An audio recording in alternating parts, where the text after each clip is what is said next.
adat ingkang wis lumaku aja nganti diilangake. Tak suwun saben taun tetep mlaku slametan bumi. Najan terus mlaku ora kudu wayangan, Pak. Wayang iki mau nek pancen delok kahanan masyarakat do kepinak. Nek masyarakat dek rada peteng situasine ya mung cukup slametan ora apa-apa. Ini nek masyarakat pancen lagi enak lan kepenak ya nek apik jangan iki wayangan. Sebab dudu mergo wayangke sing marake slamet, Pak.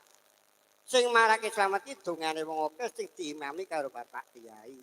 Wayang iki mau sifate rangkaian. Derek uri-uri kabudayan Jawa tilarane Ki Ageng Sunan Kalijaga. Napa sebab Sunan Kalijaga menika wau nyebarake agama Islam lumantar media wayang. Padang bulan padange kaya rina rembulan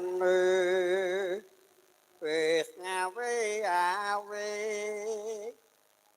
padang bulan padange kaya rina rembulane wis ngawe-awe ayo kanta aja padha turu sore kene tak critani kanggo besok tembe remburine ayo Allahumma sholli wa sallim ala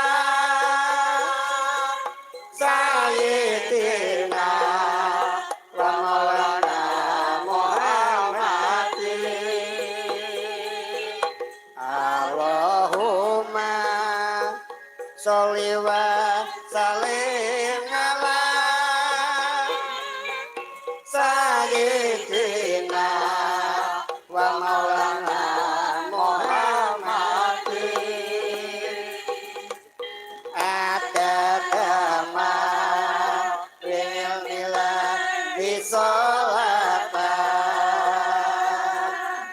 daimatan ridawami mulkilahi pisahkan padang bulan padange kaya rina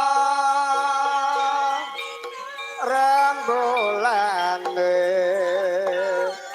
wis ngawe-awe padang bulan padange kaya rina rembulane wis ngawe-awe ayo kanta aja padha turu sore ene tak critani kanggo besok tembe Irfa Allahumma sholli wa sallim ala sayyidina wa maulana Muhammadin Allahumma sholli wa sallim ala sayyidina wa maulana Muhammadin adadama wil milah bisolatan daimatan ridawami mulkilahi Allahumma sholli ala Muhammad kaya pengajian kula kelingan urut matur pamer Pak rikala wulan Rejeb kepengker kula niku katimbalan ngaos wonten dusun Era Reja Kecamatan Patalintang wonten masjid ingkang sak kidul Balai Dusun mriku ngagem ringgit dadi kula